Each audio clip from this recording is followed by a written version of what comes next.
अस्सलाम वालेकुम नाज़रीन, सोहराब बरकत आपसे मुखातिब है। ऐसा महसूस हो रहा है जैसे 9 मई के हवाले से पाकिस्तान के अंदर एक नैरेटिव जो बिल्ड किया गया है, एक बयानिया जो बिल्ड करके एक पॉलिटिकल पार्टी को खत्म करने की कोशिश की जा रही है।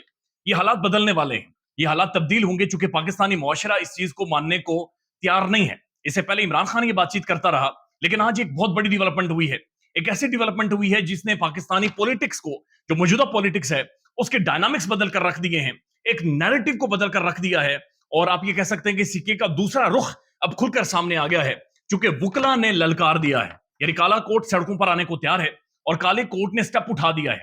पाकिस्तान के माहिर कानून, सबसे बड़े वकील, पाकिस्तानी मुआशरे में सबसे मोतबर समझे जाने वाले बैरिस्टर एतजाज अहसन साहब और लतीफ खोसा साहब आज एक कॉन्स्टिट्यूशनल पटिशन लेकर सुप्रीम कोर्ट पहुंच गए हैं। और सुप्रीम कोर्ट के अंदर उन्होंने बहुत सारी चीजें खोल कर रख दी हैं।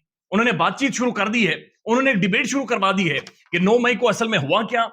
और कोर कमांडर हाउस का घर उतना ही मुकद्दम है जितना पाकिस्तान के आम लोगों का, आप लोगों का, मेरा, किसी की झोंपड़ी या लतीफ खोसा का या किसी का भी घर मुकद्दम है। लेकिन 9 मई की आड़ में जो कुछ इस मुल्क में किया जा रहा है, क्या वो ठीक है या वो ठीक नहीं है? आज फॉर्मेशन कमांडर की जो प्रेस रिलीज है उसका भी एतजाज अहसन साहब ने जिक्र किया है। मैं कुछ एक चीजें आपके सामने रख देता हूं। लतीफ खोसा साहब ने कहा कि हमें पहले पता लगाना है कि 9 मई को जो कुछ हुआ, क्या वो वाकईतन एक पॉलिटिकल पार्टी का रिएक्शन था या फिर एक साजिश थी। क्या उस एहतजाज के दौरान कोई गुल्लू बट भी शामिल थे जो हुकूमत की जानिब से शामिल करवाए गए?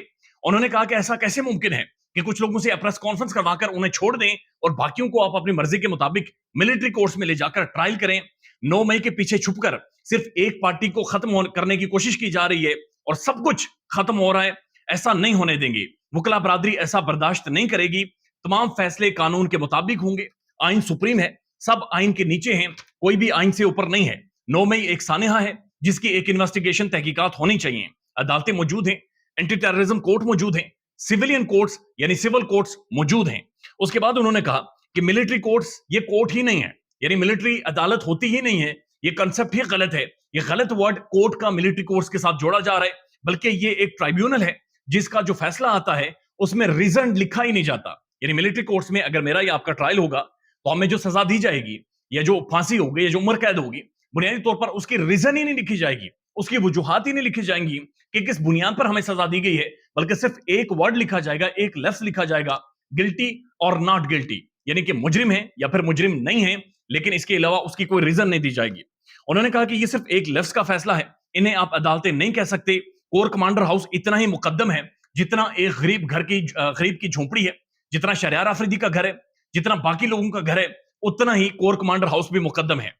उन्होंने कहा कि मेरे घर के ऊपर हमला हुआ, क्लाशनकोव से मेरे घर के ऊपर फायरिंग की गई, मेरा घर भी मुकद्दस है जनाब, और मेरा घर भी जिना हाउस की तरह मुकद्दस है।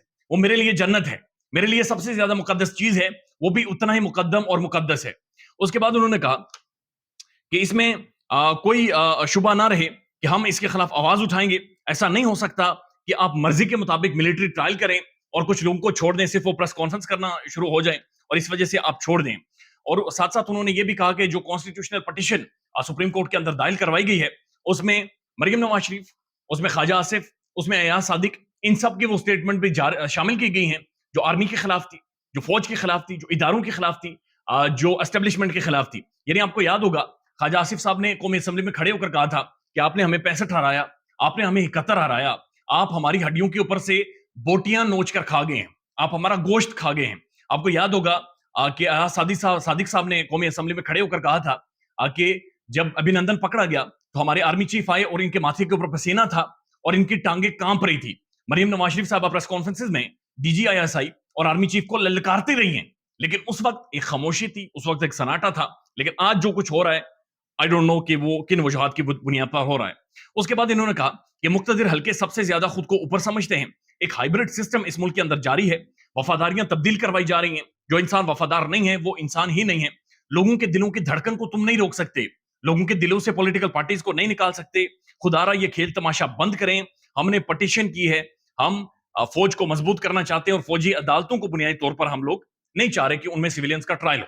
अब ये थी लतीफ खोसा साहब। दूसरी तरफ एतजाज अहसन साहब है, उन्होंने भी प्रेस कॉन्फ्रेंस की है और उन्होंने कहा कि फॉर्मेशन कमांडर की जो प्रेस रिलीज है उसमें इदारा खुलकर ये कह रहा है कि उनके पास नाकाबिले तरदीद सबूत मौजूद है, एविडेंस मौजूद है, तस्वीरें मौजूद हैं, कॉल्स मौजूद हैं, वीडियोस मौजूद हैं, तो वो लेकर अदालतों में आए। सिविलियन अदालतों में आए, वहां पर आकर ट्रायल करें, लेकिन मिलिट्री कोर्ट्स अब नहीं होंगी और हम इसे कबूल नहीं करेंगे, मंजूर नहीं करेंगे। इसका मतलब बड़ा क्लियर है कि जो वकला बरादरी है वो सड़कों पर आने को तैयार है। यानी पाकिस्तान के वकील मुल्क भर से मुतहर्रिक हो गए हैं, काला कोट उन्होंने पहन लिया है और काले कोट की एक ताकत है। वकील custodian of constitution of Pakistan है। हमारे बुनियादी हुकूक के जो कस्टोडियंस हैं वो सिर्फ वकला बरादरी है और वकील सीधे हो गए हैं। दे मीन्स बिजनेस दिस टाइम। और लेट्स सी ये मामलात किस तरफ जाते हैं। लेकिन हुकूमत जिस तरह से इदारों के पीछे छुपकर या इदारों का इस्तेमाल करते हुए या इदारों का तासुर देते हुए इस मुल्क के अंदर जो लाकानूनियत फैलाती रही है, ये उन्हें गले पड़ेगा। और इदारा हमेशा कानून की बातचीत करता है, कानून के तहत चलने की बातचीत करता है, लेकिन हुकूमत इसे एक्सप्लॉइट करने की बाकायदा से कोशिश कर रही है। ऐसा महसूस हो रहा है जैसे हालात 360 डिग्री बाकायदा से बदल रहे हैं। ख्याल रखिएगा अपना। अल्लाह हाफिज।